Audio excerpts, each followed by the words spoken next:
5 things off the wall. That's us, man. 24/7. You should expect the unexpected. I mean, Make it known that this is all about being 100% authentic. We are live now. So, with that being said, let's jump right in. Yo, welcome everybody to another episode of 5 Things Off the Wall. Walt is here. The crew is with us. Some of us are clearly out of pocket.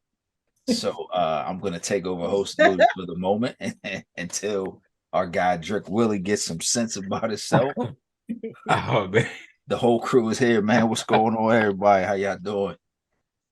What's up, everyone? Man, what up, man? What up, though? You're ridiculous, man. For those of you joining us for the first time, this is your First time girl, in a long C-Mac. time. Yes. Please make sure you like, subscribe, follow us on all channels, all platforms. We're on YouTube. We're back on our podcast audio situation. Spotify. Did y'all know that I didn't realize this? Did y'all realize that Anchor has switched over to now Spotify via Anchor through Spotify or something like that? It's crazy. No. Yep. Be on the lookout, man. We got a commercial coming, man. We're gonna do a commercial. I really didn't even realize Spotify was doing videos. Yeah. Spotify got video now, so you can watch us on Spotify. You can listen to us on Spotify. You can listen to us on Apple. You can listen to us on Breaker. Shouts out to Anchor for being our host, our platform. Day one, baby. Yeah, man. We all over this thing, man. We all over this thing. We're international, guys. We're international. I checked our numbers, man. We got people listening all over the globe. That's what's up. We are legitimately global. That's what's up. We global. Yeah. Is that the same glasses earlier? Yeah. So you're babysitting, or you got a new, or you refilled? Oh, that's the same glass. I'm babysitting. I don't drink like I used to, so I sip. So you're doing a little pre-gaming for your trip, your anniversary trip? Yes, I am. Happy early I took off. Appreciate it. Thank you. Brother. Happy anniversary to Derek and Devin. Yep. Devin, Luciano. I will not. Yay. I will not go through my whole spiel, Dev.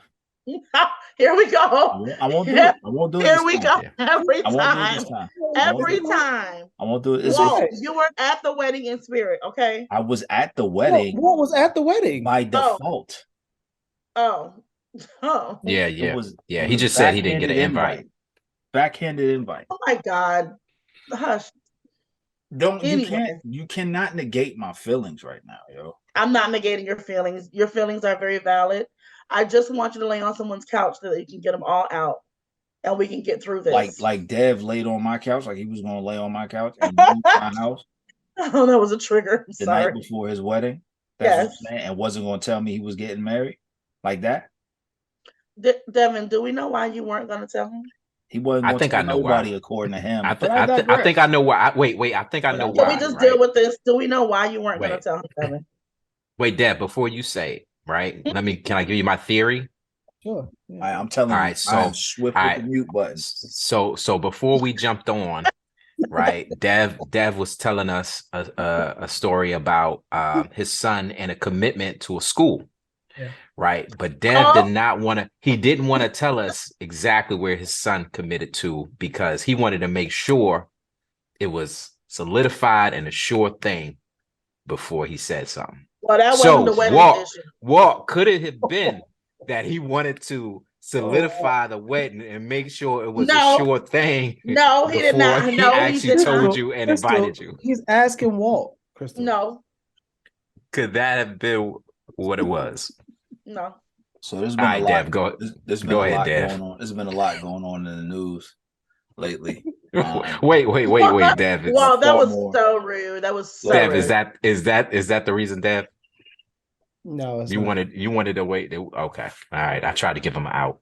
Yeah, no, that definitely wasn't the reason. So, Devin, are you and Shawnee, are y'all traveling for your anniversary? When of course not this weekend, but whenever you guys decide to celebrate. We are. I don't know where though. Okay. I was just told to make sure that I'm off. So. Yes, Shawnee. Yes. That's it. Off. That's- No, not with the pack. No speedos and nothing like that. So you don't. No idea. No hint. Oh, the Speedos. Speedo. Do you realize that y'all is both D, It could be Devin, nude. Derek, Shayla, Shawnee, and Shayla? We have a It line. could be, We it have could be a nude beach thing going on. could be. Ew. Could be, and you won't need speedos. Ah. Ew. Why Ew. not? Ew, what? I don't People- understand. Wow. I don't even know how we're going to transition into today's topic after this After that, yeah. completely and totally horrid discussion. Do you so the Can we reason talk about you getting brolic and then transition there? Derek? I mean, Walt? Oh, yeah. Walt? yeah, go ahead, Walt, go ahead and take your shirt off, show the people. Yeah, go ahead. I'm still fluffy. Cut it out. So North Carolina. nope, my ultimate. I saw something on Instagram. It was this dude. He was benching like 315 or something, and he had his little baby daughter. She might have been like 5-6 years old, Mhm. and the video was like, "I'm showing my daughter this, so she ain't impressed by your son benching his little 225. Like that's important." Dang. I was like, literally, Aw. I'm Oh, literally trying to be that how dad. old was the daughter though? She was like maybe 5-6 years old. So are you gonna do this with? Oh, yeah. She ain't gonna remember that then. No, but if she consistently sees it, yeah, But Karen will. yeah. So you I'm- better I'm- show her, Walt. I'll take my daughter. I'll take my daughter to the gym. I'll take my daughter out to the garage. We can work out in the garage. You say, Karen, this is what I have. Listen. So you bring somebody around here, You better. they better know how to be Don't stronger make than me. daddy. Don't make me den of thieves, this young man. Den of thieves, baby, den of thieves. Let me My highlight favorite it for a minute. scene. My Let me favorite highlight it scene. for a minute. All right. Let's So, jump into it, y'all. Yeah, Let's man. do it. It's been a lot going on in the news, man. A lot of tragedy. Derek out in your neck of the woods, man. What's the name of the school? I know it's a Christian school. Is it Calvary? It's Covenant Covenant. Presbyterian Yeah, school. Christian. Yeah, Covenant Okay. Christian Christian school. Okay. Yeah. The tragedy that happened out there in Nashville. I think it's important that we first say something has to change. I'm really hesitant to say what the change would be because I feel like we, as a reactionary people, we often make suggestions and we don't realize the feasible or the infeasible nature of that statement. You know, some people are saying, well, just ban all assault style weapons. Cool, you could do that. But what about handguns? Hmm. And then you're gonna say, well, take all the guns away. Right? Y'all know me. I'm a proud gun owner. Yes. But I'm a proud gun owner. However, I will say this: I won't be the first one to turn mine in. Right. If you cannot eliminate every firearm all at once, Mhm. there's always going to be a person like me who's saying, "Listen, I'm not giving mine up until the people that wish to do me harm give theirs up." Okay. Right? I know people who make guns like in their house. They got equipment they can make their own firearms, and those ATF don't know nothing about those. Right. You know, these law enforcement divisions don't know nothing about those, and they're legal. They're legally produced firearms. You know, so if you have a legally produced firearm made at home, how does that work? I think when you talk about gun control and gun reform, they say, well, naturally universal background checks, but this person, this monster who committed this act in Nashville, had mental health issues, was under the care of a doctor. That was going to be my question. But the police weren't made aware of it to confiscate the guns. So it becomes a thing. The next question becomes, whose responsibility is it to make sure that a 28-year-old who is mentally unfit to own a firearm is reported to the proper authorities? Whose responsibility is that? And so let me give a little bit more background. Because as you mentioned, Walt, it happened in Nashville. So my neck of the woods.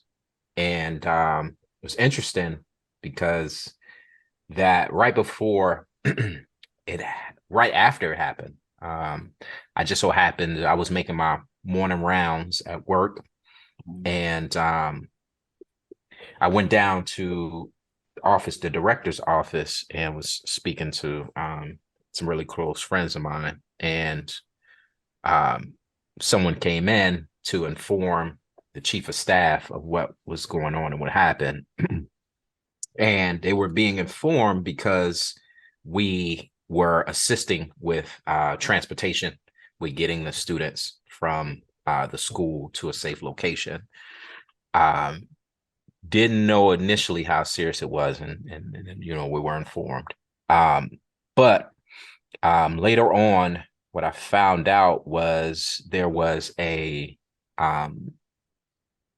someone, and you may have seen it on the news, but there was a young lady who A friend had, from middle school. yeah, a friend from middle school had received a Facebook message Instagram where, message, yeah. or Instagram message where, was sharing that information. So that individual, if you saw all that, she reached out to her father. She said, I'm planning to die today. Right. And so with that, though, the young lady reached out to her father to for advice on what to do and what steps to take. And she took a lot of the proper steps. Mm-hmm. And in taking the proper steps, she was told to call the non-emergency number for the police, and she did that. And she called I think I don't know if it was the suicide prevention line she called as well. Yep, she called them as well. And however, no one showed up. And then all this happened around 10 a.m. But the police didn't show up until about 3:29 p.m. to her house, afterwards, right? So, like you said, whose responsibility is it, right? When you think about somebody that actually takes some action, how serious is it, received, or how serious is it taken when somebody actually does call to try to prevent what's happening, what's going on? But that's so I have a question. You talk about these agencies, they're overworked and underpaid. Like, I don't know. Go ahead, Kristen. Yeah. Can we go back a little? Can we go back to, and no, by no way am I placing any blame on anybody, but I just want to, my curiosity starts with, when you get a message like that, whether it's whoever it is, do you, like, for me, my wonder is, why do you think that why does she question whether she should, why do you think she questioned that? Like, for me, I feel like if someone says, I plan to die today, why have we not done enough to say, like, this type of stuff is not for play? And not that she thought that she was going to shoot up anybody, but just the fact that she might have thought this girl's going to kill herself. I wonder what made her question, should I tell somebody? Well, I know from what I read, her initial response was to call the suicide prevention line. And then she called the non-emergency number. So she followed. First, she tried to de-escalate and talk her friend off the ledge. Right. She kept the dialogue going. And then she called the suicide prevention line. And then she called the non-emergency. I feel like that young lady did everything. But before that, she said to her dad, should I say something? Should I take it a step further? Like that, I believe that was after she had already called the suicide prevention line, because she didn't know. I mean, I took it as when she saw the message, she asked her dad, should I say something? Yeah, from what I saw her speaking about it, that's how I interpreted it. Yeah, and I didn't see her speaking. I just read I don't know if it was BuzzFeed or if it was the Times or something, but from what I read, it basically it was suicide prevention, then non-emergency. No one answered in non-emergency, and they didn't show up until 3-something in the afternoon, well after everything had happened. Yeah. I think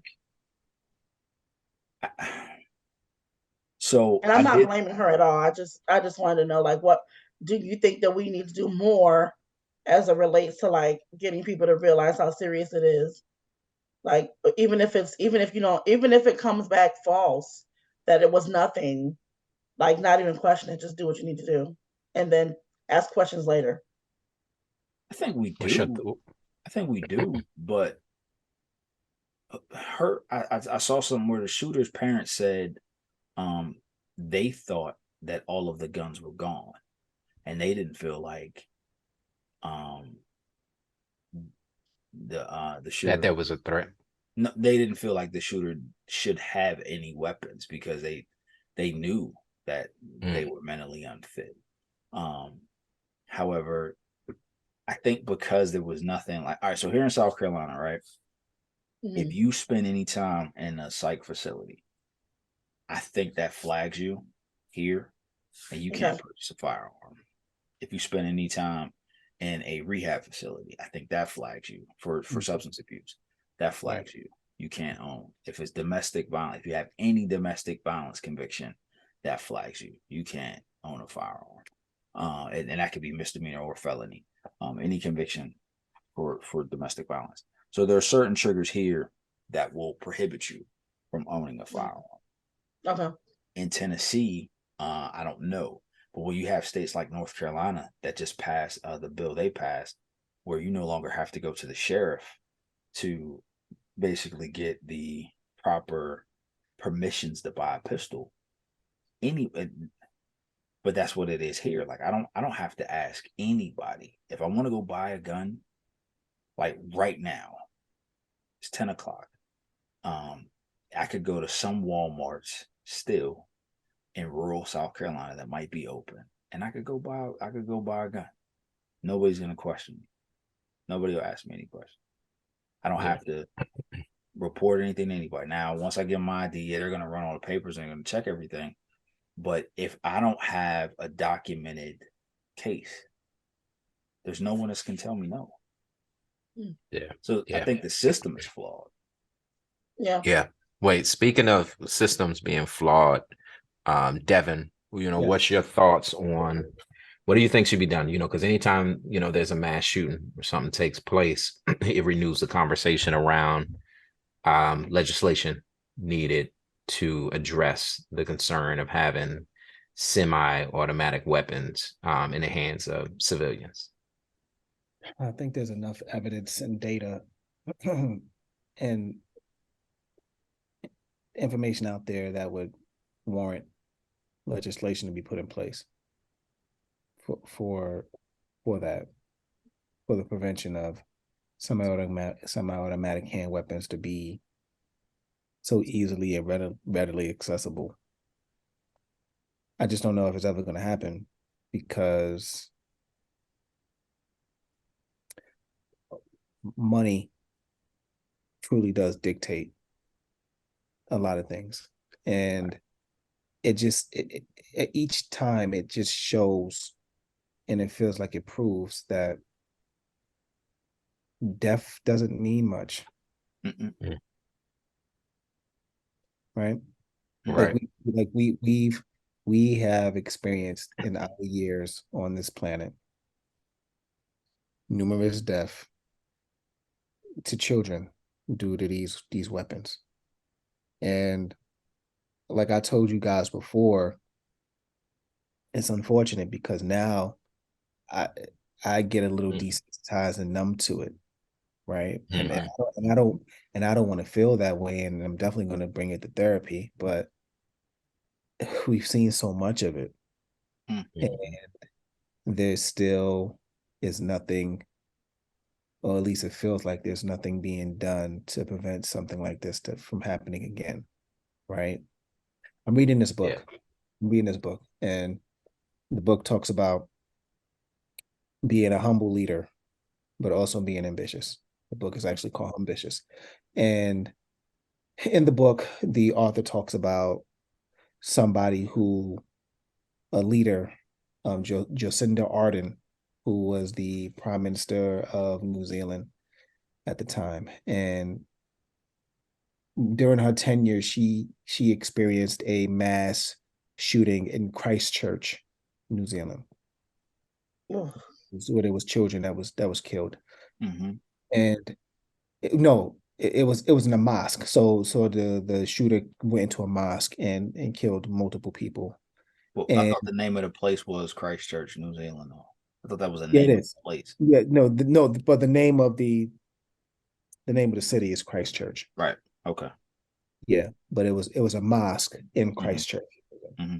So what she did was she went into the Muslim community, and she was very empathetic to what was going on. And at first she did not want to make it about her. She was very, very intentional about not making it about her, just being amongst the family and the people who lost loved ones, and was just really empathetic. And after she did that, she immediately went to her parliament, and legislation was put in place to remove semi-automatic hand weapons quickly. Right. And I don't understand why something like that cannot happen here in the States. So I think, again, one, we have a mentality difference where in the States we're so largely divided, man. It's not just right and left, it's not just white and black. It is it's radical and not radical. You know, it's those who are gun loving, gun toting, gun wielding, shoot them up. You know, you'll get it when you peel it out of my cold dead hand.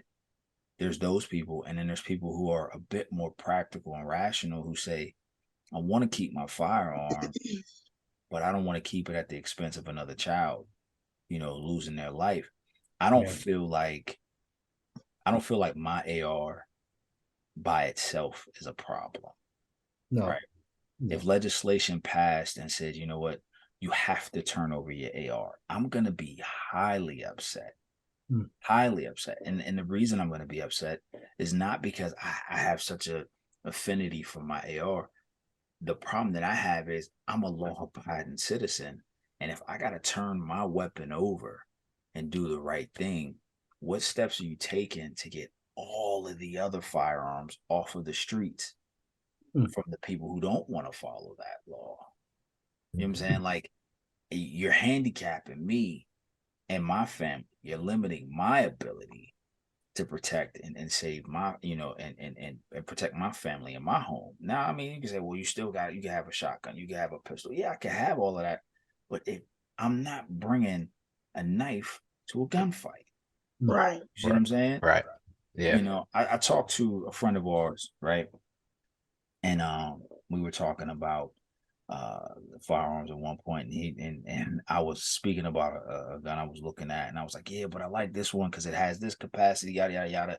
He said, think about it like this. Well, if you ever find yourself in a shootout situation, if you have to fire more than 5 or 6 rounds, you are in more problems than you ever need to be in. Most people will never find themselves in a situation where more than 5 or 6 shots cannot eliminate that situation. And I thought about it, and I was like, you know what, that's right. You know, I'm not gonna find myself in a position where I gotta shoot back and forth with some sort of game. You know, Yeah. not gonna do that.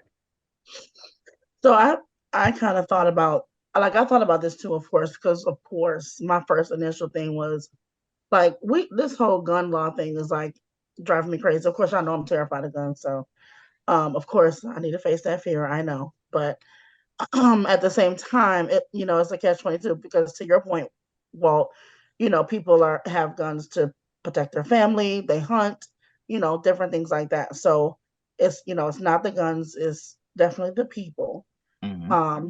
But one of the things that I thought about in my mind, I thought about, what if we just increase like the penalty for using for committing these crimes? Like, in some countries you get your hand cut off, you get whipped or something. Yeah, I don't know. I don't want to say whipped, but like, what if you like go to jail and they like cut off your hand? I think that's a thought, but then you start talking about, can we still claim ourselves to be a civilized country doing things that we've always judged other countries and called them uncivilized for doing, you know? And Yeah.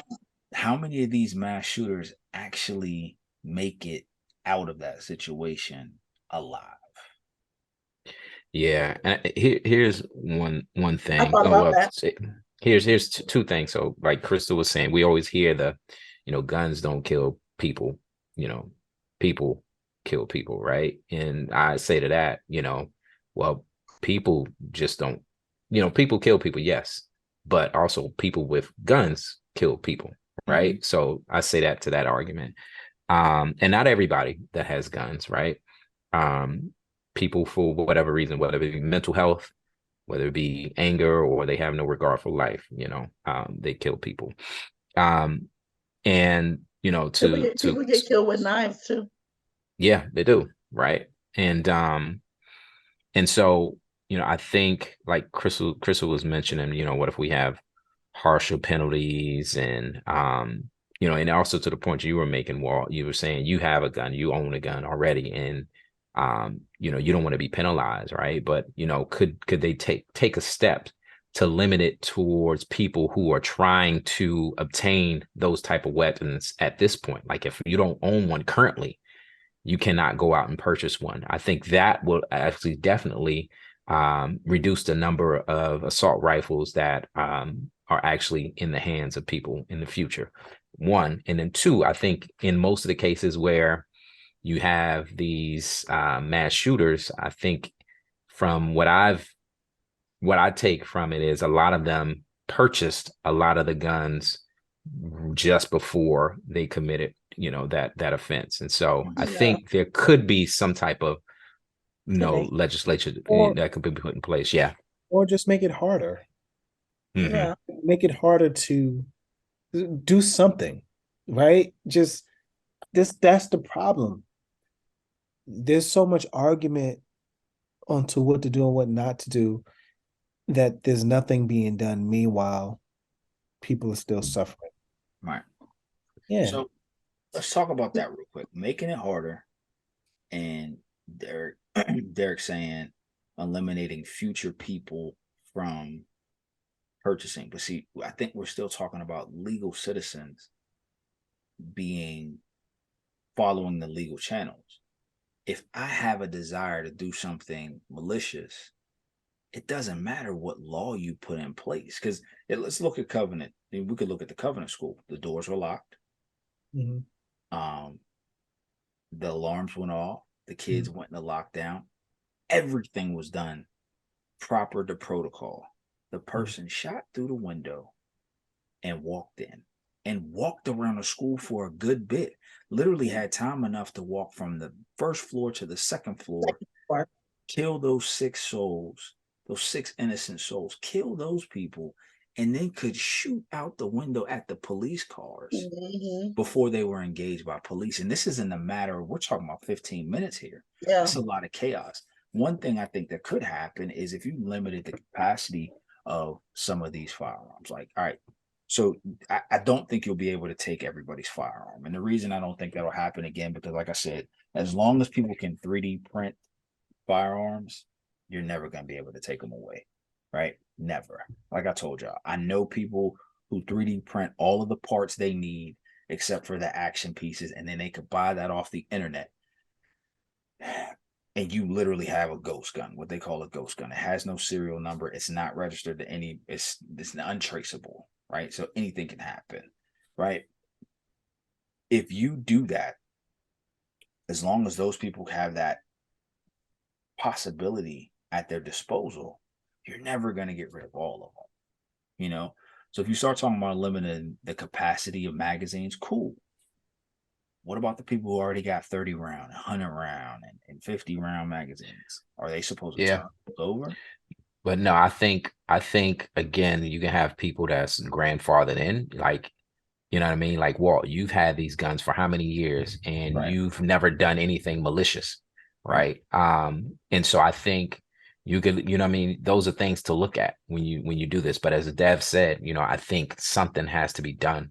I agree. I read something that said when inaction took place after Sandy Hook, at that point, our country and our government decided that children were they were fair game, right? And I think we still see that. And to that point, the governor made a statement, I believe the next day. Now I don't think it was the same day, or maybe later that night, and said that two of the families who were killed or involved were friends of his wife, right? But then he also said that at this time, I don't think we're at the place to where we need to begin talking about gun laws or gun legislation or gun control, right? So in one breath, you say, all these people are close to, we're connected to these people, right? But then you turn around and say, yeah, but I don't think we need to do anything about it. So as you mentioned, I know he has a base. He is a Republican governor. He has a base. And then if he did make that type of statement, it's political suicide for him, because he's ambitious, and I know he wants to move up. So as long as you have people like that are part of government and making the laws and rules, I don't think we're going to see any change.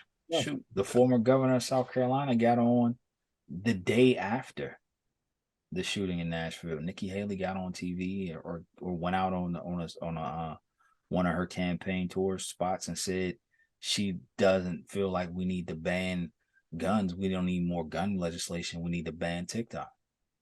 Like, she's ready to ban a social media site, and you got politicians carrying firearms into, on their way to work. Government buildings, right? You know what I'm saying? In the government buildings.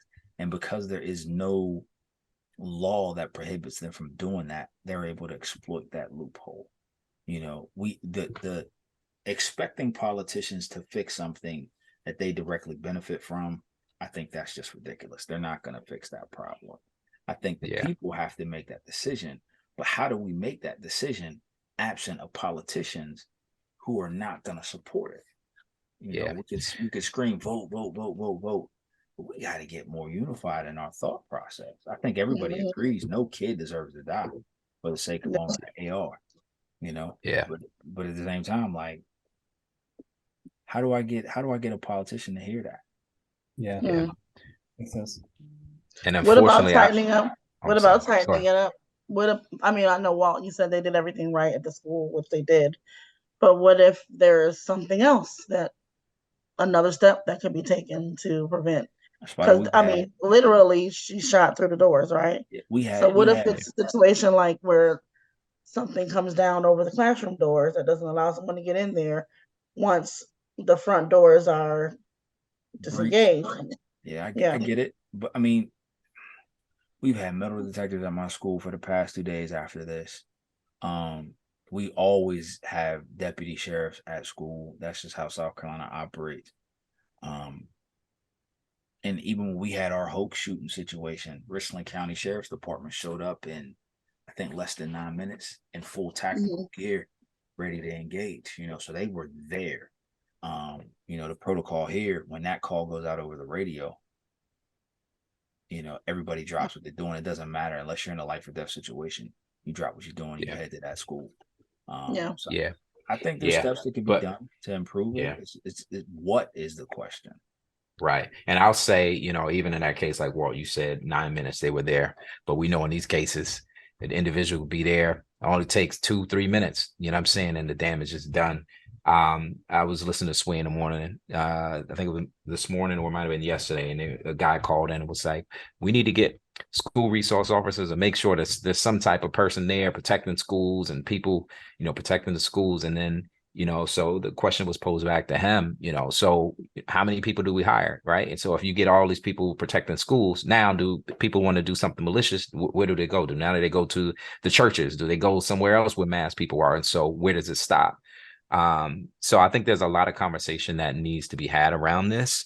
I do want to say, prayers go out to the families of the victims who were involved in the shooting. Then and their names were, there were 3 9-year-old children and 3 adults. And Haley Scruggs, Cynthia Peak, Evelyn Dykes, Catherine Kuntz, and Michael Hill, which here's how 6 degrees of separation work. I was in 2 different environments where someone reached out on text and said, this person was related to somebody that they knew.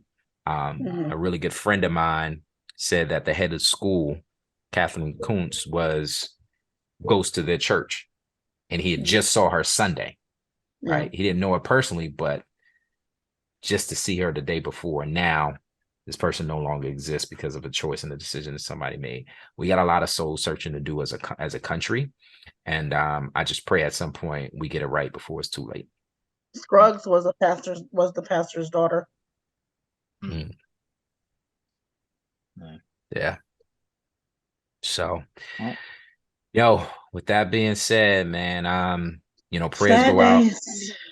Yep. I pray everybody stay safe, stay vigilant, keep your head on the swivel, and take things serious. So, and like C-Mac said, anytime you hear about something or somebody potentially want to bring harm to themselves or somebody else, call a suicide hotline, call the authorities, and do your part. Yes. Yo. Appreciate y'all for rocking with us on another episode of 5 Things Off the Wall. And everything you do, take positivity with you. Peace.